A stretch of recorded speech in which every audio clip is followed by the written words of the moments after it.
चिकित्सा केंद्रों पर हमारे चिकित्सकों ने, आयुर्वेद विभाग के लोगों ने, जैसा अभी कह रहे थे, ईरानी, यूनानी, सारे चिकित्सा के माध्यमों के माध्यम से हम गांव में जाकर लोगों से मिलकर आए। जो समस्याएं वहां मिली उनका आगे जाकर इलाज कैसे किया जाए, इसके लिए फॉलोअप कैंप आज रखा गया। 31 जनवरी को बीडीके में भी जाकर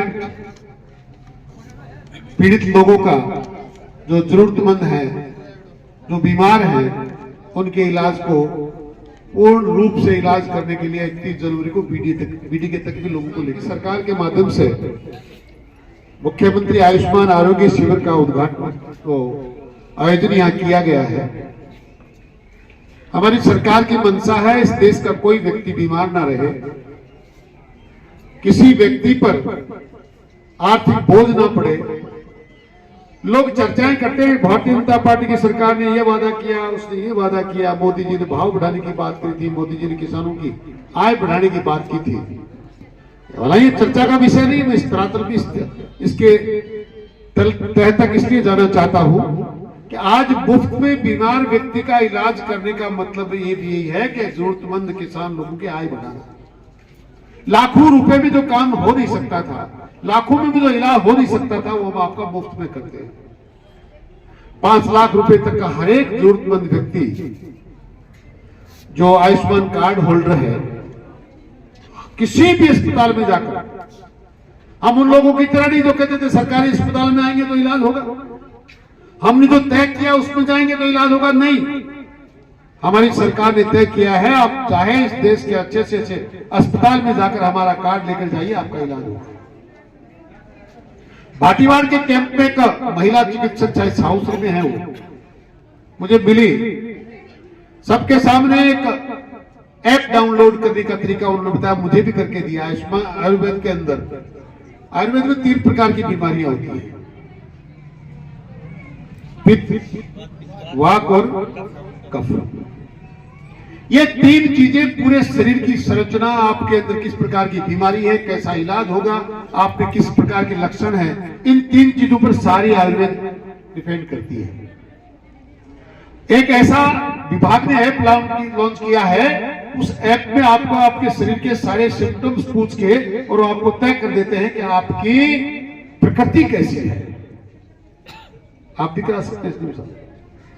आयुर्वेद में इलाज के लिए 3 चीजों में से डिफाइन हो गया कि आप इस प्रकार की प्रकृति के आदमी हैं, तो जाते ही वैद्य कहें, चिकित्सक कहें, डॉक्टर कहें, आपको जाते आप ये कहेंगे मेरी प्रकृति वात की है, पित्त की है, कफ की है, वो अपने आप आपका इलाज शुरू करेंगे। मैंने बड़े शौक से मेरे इस ऐप डाउनलोड किया है, मेरी प्रकृति कफ की है, और सही मायने में उन्होंने कहा, मैंने कहा साहब मुझे शुगर हो गई। बोला अगर कितना समय हुआ? मैंने कहा साहब 2-1 साल हो गए। अगर आप हमारे पास 3 साल पहले आए होते तो हम आपको 3 साल पहले बता देते कि आपको शुगर हो सकती है।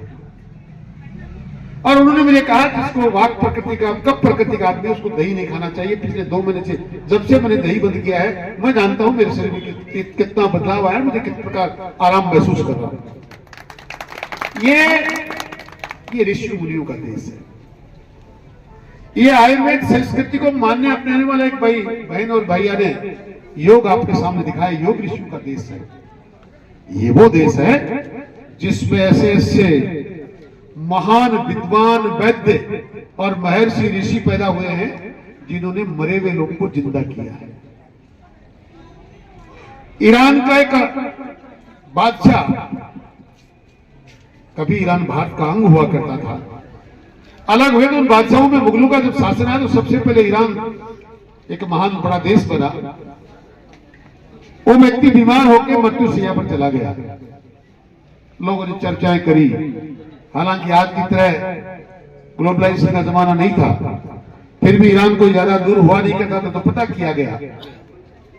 बादशाह से किसी ने कहा भारत में कैसे वैद्य है जो इतने पारंगत है, इतने महारत हासिल कर रखी है, वो मरे हुए आदमी को जिंदा कर देते हैं, आप तो भी बीमारी है। बादशाह बोला मरना तो नहीं चाहता, पर काफिर से इलाज भी नहीं कराना चाहता। ये ऋत बीज हिंदुओं को, सनातनियों को काफिर कहते हैं। उनका मन पंडित जी के वैद्य जी के पास बात आई, आप और मेरे में से कोई बात होती तो हम कहते मरना तो मर, लेकिन वैद्य जी ने ऐसा नहीं कहा। उनका वो कुछ भी कहे, पर मैं सनातनी हूं, मुझे इंसान की सेवा करना मेरा धर्म है, मैं ये किन प्रकार उस बादशाह को जिंदा करना चाहता हूं। उन्होंने महाराज जब अगला आपसे इलाज ही नहीं कराएगा तो कैसे करोगे?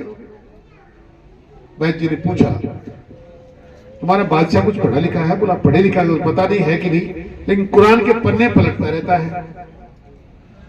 उनका भी कुरान के पन्ने तो पढ़ते, पर मैं कहूं वैसे पढ़ते। बोला आप बता दो। उन्होंने कहा जब जब भी पन्ना पलटे अपनी अंगुली जीभ पे लगाए और फिर पन्ने को पलटे।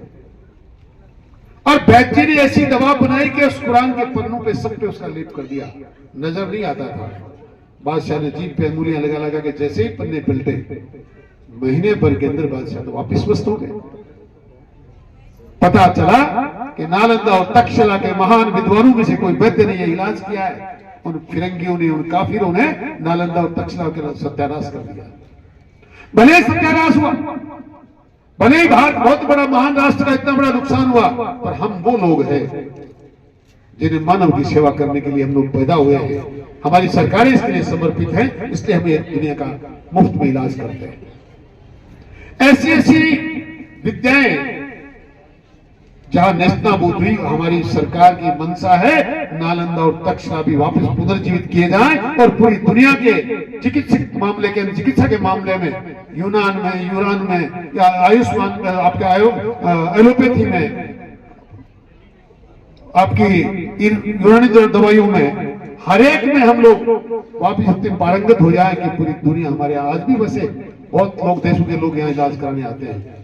आज भारत में लोग इसलिए आते हैं कि दूसरे दो देशों के लोग इलाज बहुत महंगे हैं, और हमारी सरकार इस रास्ते पर चल रही है कि इलाज फ्री में कैसे किया जाए। अनेक योजनाएं आपके सामने हैं। आज ये कैंप जो लगाए जा रहे हैं रोजाना, एक बार डॉक्टर साहब से पहले आपसे भी कहा था, रनिमेश से भी कहा था, थोड़ा ज्यादा प्रचार प्रसार करना। ये सरकारों के माध्यम से है, इसलिए थोड़ा सा प्रचार प्रसार इसलिए कम। मुझे नहीं पता कितने बीमारों की संख्या थी और कितने आए, लेकिन मैं इसलिए कह सकता हूं कि डॉक्टर साहब सप्ताह में, कम से कम सप्ताह में, मैं चूंकि आजकल झुंझुनू ज्यादा रहता हूं, 2 लोग उदयपुरवाटी के विकलांग प्रमाण पत्र लेने मेरे पास जरूर आते हैं। सीएमओ को कहो साहब, सीएमएचओ को कहो, तो आज उतनी संख्या क्यों नहीं है? इसका मतलब लोगों तक समाचार नहीं पहुंच पाया। सरकार की भावना के अनुसार आप लोग अगर ऐसा लगता है इन कैंपों में सरकार कुछ कम मदद करे तो उनसे बात करते हैं कि एडवर्टाइजमेंट करने के लिए, विज्ञापन करने के लिए, लोगों तक सूचना पहुंचाने के लिए भी कुछ खर्चा किया जाए। वो लोग जो झुंझुनू जाकर अपने प्रमाण पत्र प्राप्त करना चाहते हैं, सारी की सारी टीम आज हमारे यहाँ आई है। कल भी एक व्यक्ति आए थे जिसको पीएमओ के बीडीके के हॉस्पिटल वाले डॉक्टर ने क्रॉस मार दिया। मैंने पीएमओ साहब से कहा क्या बात है? मैं आंखों से मैं देख पा रहा हूँ व्यक्ति विकलांग है, और आपके डॉक्टर ने क्या कर दिया? बोला जी कोई बात नहीं, लाएंगे कल हम प्रमाण पत्र दिलवाएंगे। मुझसे भी भूल हुई, वरना मुझसे कहता कि कल तो आप हमारे उस कैंप में भेज दीजिए। पर मुझे संख्या को देख के लगता नहीं कि लोगों तक सूचना पहुंच पाई है। मीडिया के मित्रों से भी कहूंगा, आपका भी जिम्मा है, आप लोग इस प्रकार के कार्यक्रम को आपको थोड़ा सा भी पता लगता है तो इस बात का इंतजार नहीं करेंगे। मैं डॉक्टर साहब तो कहा नहीं, एसडी साहब का फोन तो आया नहीं, ब्लॉक सीएमओ ने तो हमसे कुछ कहा ही नहीं। हम देश के नागरिक हैं, मां भारती के हर एक व्यक्ति का जिम्मा है वो एक दूसरे की मदद करे। आपके माध्यम से ही अगर पूरी उदयपुरवाटी में सूचना जाती तो आज और काफी लोग लाभान्वित होने के लिए यहाँ आते। और मैं तो मात्र इस बात के लिए कह सकता हूं कि मेरे पास आते हैं लोग और जनता है सब सही व्यक्ति भी कई बार, क्योंकि लोगों में भी विश्वास पैदा हो नहीं पाया। और ये सरकारें बदलती क्या है कि बीच बीच में ऐसी भावना के लोग आ जाते हैं जिन्हें जनता से कोई लेना देना नहीं होता। वो सिर्फ और सिर्फ अपनी डमडमी बजाते हैं। वो खाली पंचायतों को जिला बना सकते हैं, बाकी किसी का इलाज करें ऐसा होता नहीं। पर हमारी मंशा पूर्ण रूप से मानव की नर को नारायण समझकर सेवा करने की है।